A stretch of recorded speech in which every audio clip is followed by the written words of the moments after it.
And we have Frank Ordia Correct. and from Clemson. Service learning, one of my favorite topics. All right, so today I wanted to focus on what it takes to build strong, long-term partnerships with communities. And I think this is really important because I didn't really understand this myself. Partnerships just don't shape the way you learn or the way students learn. They help shape the community as well.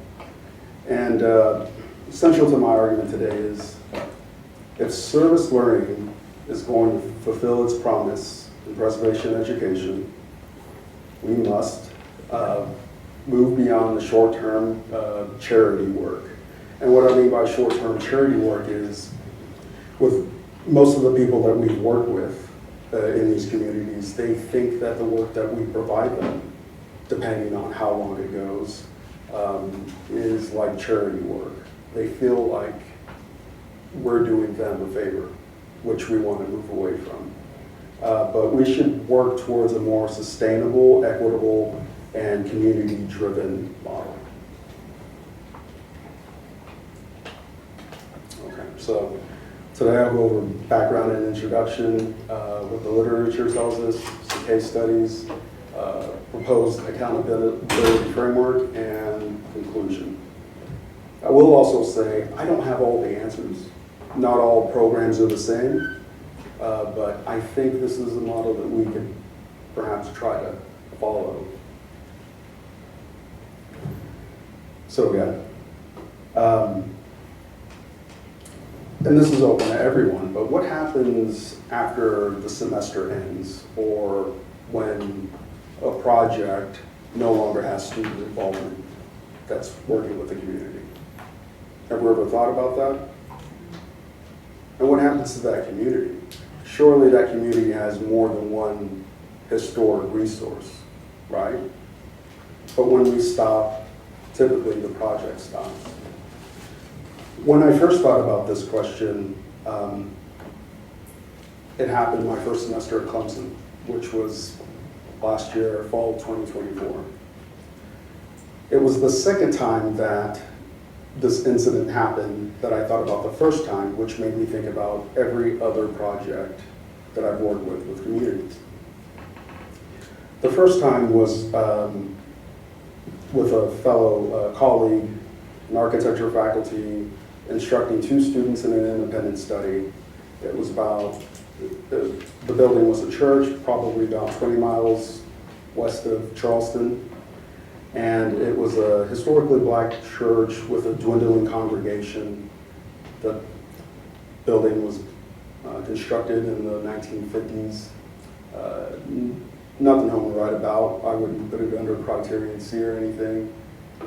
It was experiencing some termite damage, and they needed some help figuring out what grants they could qualify for. So I went and I helped. I talked about like permitting, other things that they needed to consider before they rounded some money together. Well, after that, some class was over. I asked the student how it went and what they did. And he said, well, we put together those drawings, those construction drawings, and we handed it to the congregation.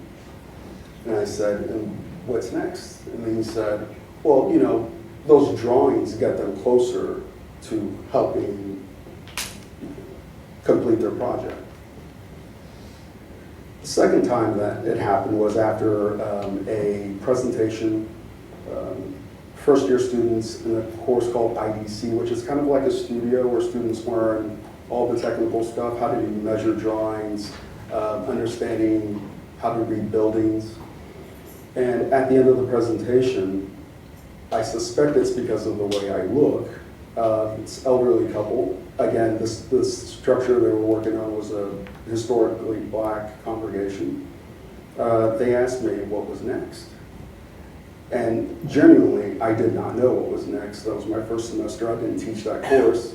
So I kindly pointed them to another instructor who was teaching the course. But then it made me question what happens to all of these projects when we stop. Do these preservation efforts need to stop when we stop? And it got me thinking about other things like, how can historic preservation programs move beyond the short-term, semester-based service learning that we do? What structures ensure equity and partnership and accountability? Just because we are no longer engaged with the community, does that not mean we should still not support them? If we are preservationists, should we not want these things to be preserved? And also, how can we redesign the curricula to align with community timelines and needs, which their timelines differ from our own? And also, what models sustain trust within communities, and what outcomes, what are the positive outcomes that happen outside of the classroom?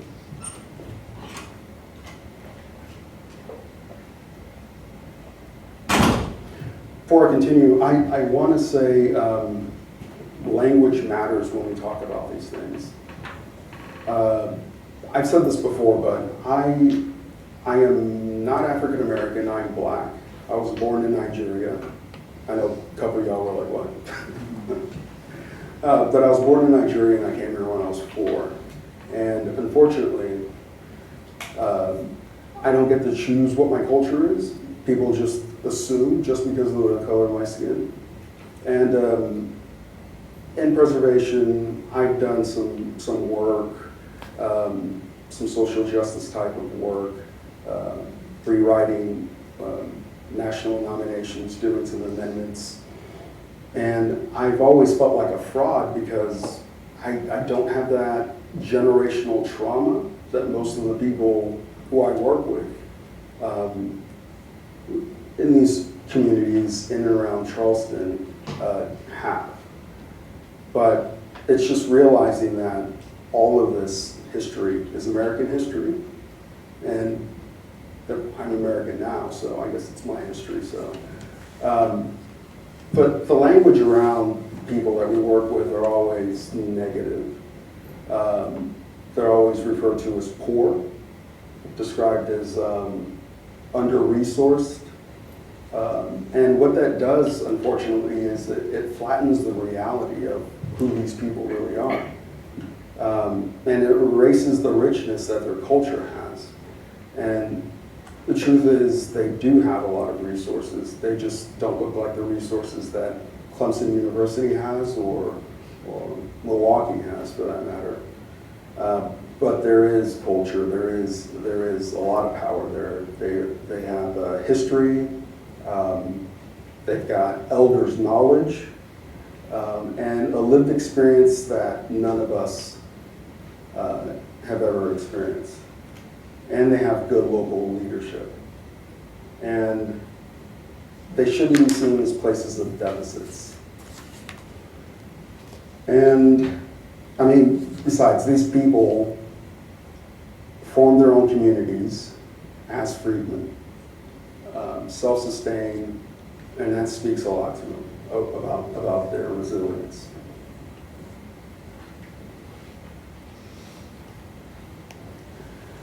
So,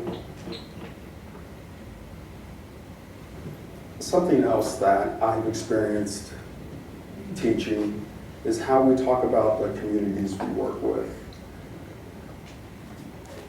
In service learning and community outreach, it's a partnership.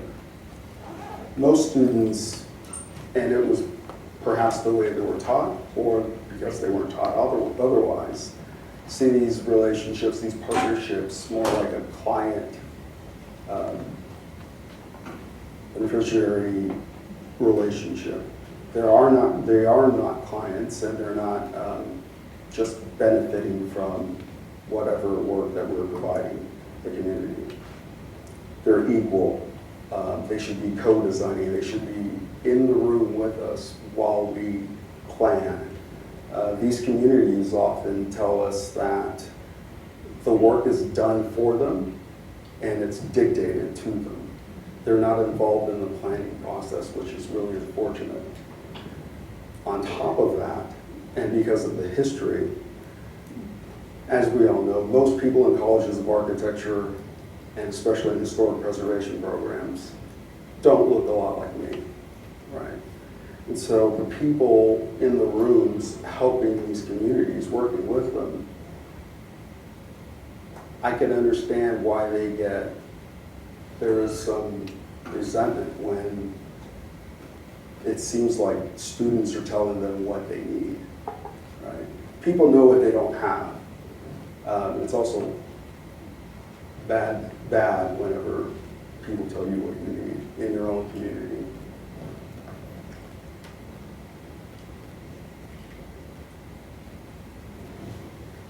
So,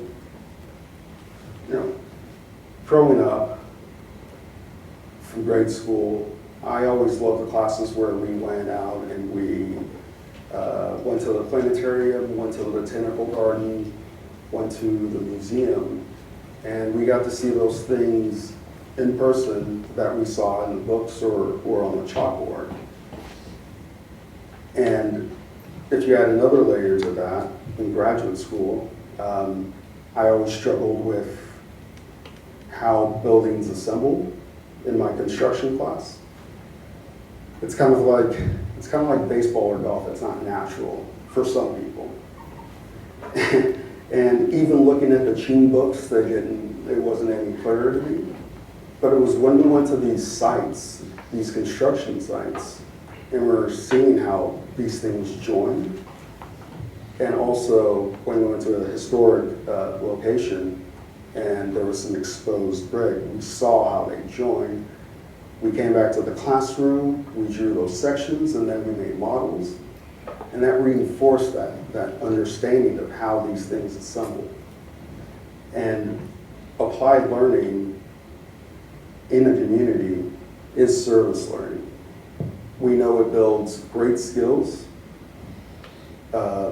soft and hard. It builds great civic identity, and students after that experience leave with a lot of confidence. But applied learning doesn't guarantee applied outcomes without accountability. And these things collapse if there's not a strong partnership. And that's where professionals matter, because when the term ends, you need someone to provide some support for people who are depending on your work. And so with professionals, because students can't sign architectural drawings, they might not understand fully how to navigate through the regulatory process, I think it's an all hands on deck thing with external professional partners.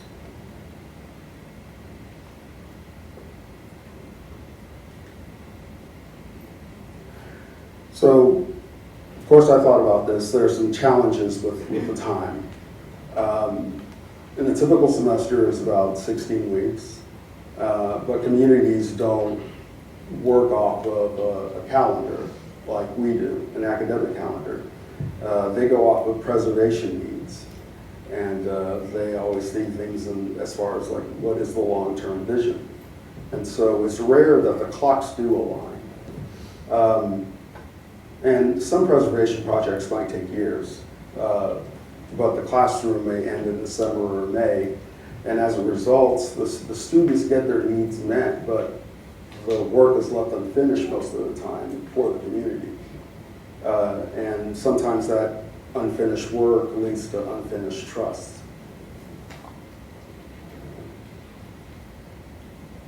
So this past spring, pardon me, this past spring, I co-taught a studio class, a preservation studio class with a colleague of mine, Clemson, Professor Amalia Lefeisty. She's now at Oregon University. We developed a studio that consisted of 4 modules. And in each module, there was like a documentation of a historic jail in one of the settler communities called Lincolnville. The second was doing 3 area character appraisals. And third was an inventory design guidelines project for Foley Beach, which was difficult. And a preservation infill project where the students get to act like architects, which was pretty funny too. So I led modules 2 and 3, but module 2 was where the heart of the community was, because it required engagement with the community. And so we had 12 students supported by 2 teaching assistants. Each of the 12 students were divided into 3 groups for the 3 respective communities. And the Lincolnville team had the youngest cohort. They were also the group with the most limited professional experience.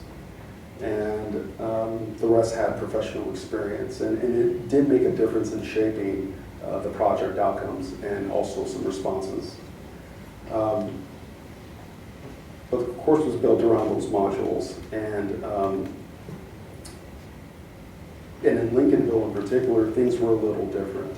There was already an established relationship before I got there. Back in 2023, the former director of the program had done a survey of a graveyard, a historic graveyard in Lincolnville, where he used ground penetrating radar.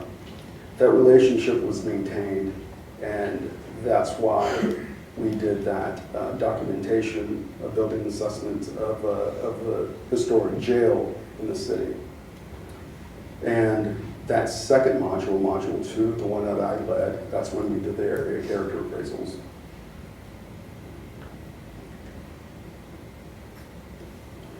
So the students documented the historic jail, and they traced the town's legacy and history.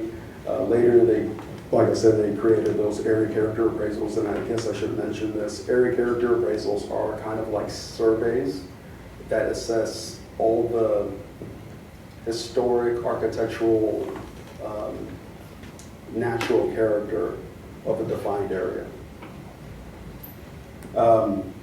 And so even now in this semester, in another class that I'm teaching, we maintain that relationship with the city of Lincolnville, or town of Lincolnville, I should say.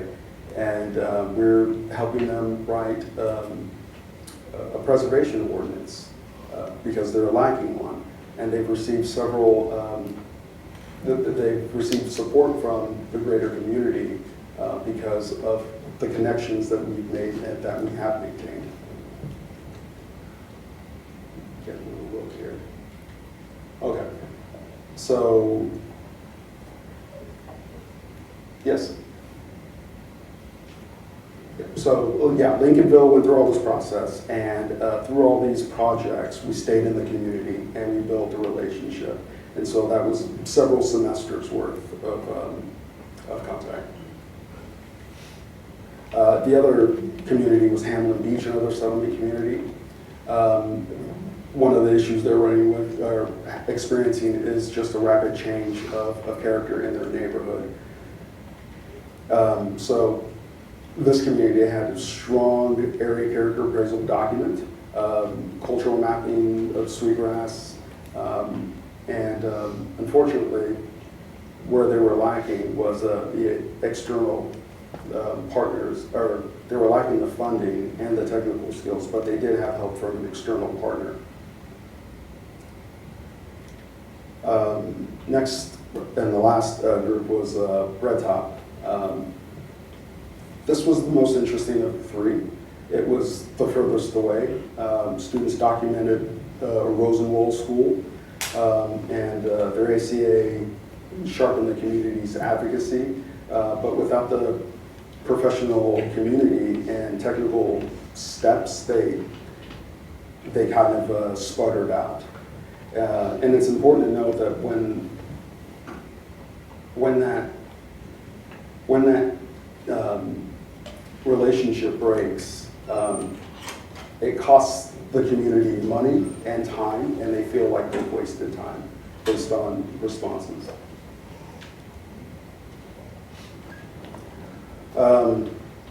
Yes, so I went over this. Okay, so equity, trust, and negative impacts.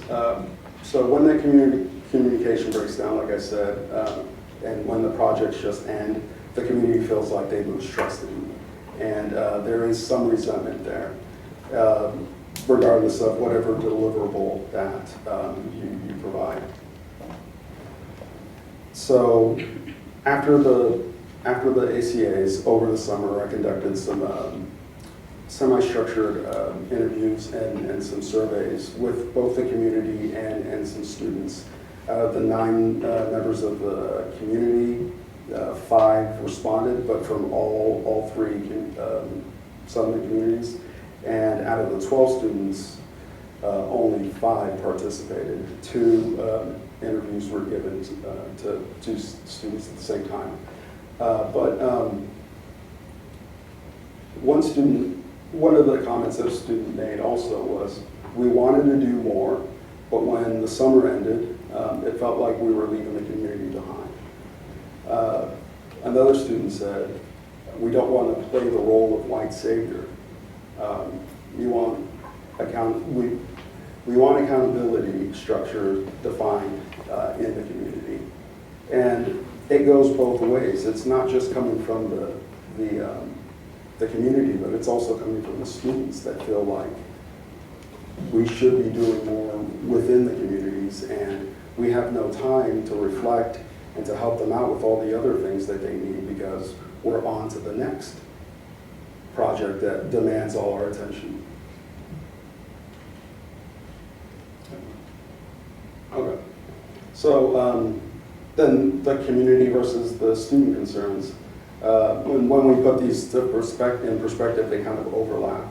The communities or they talked about unfinished work, mistrust, and the lack of accountability. The students felt guilt, frustration, the lack of skills to handle these conversations, and a desire to have more accountability.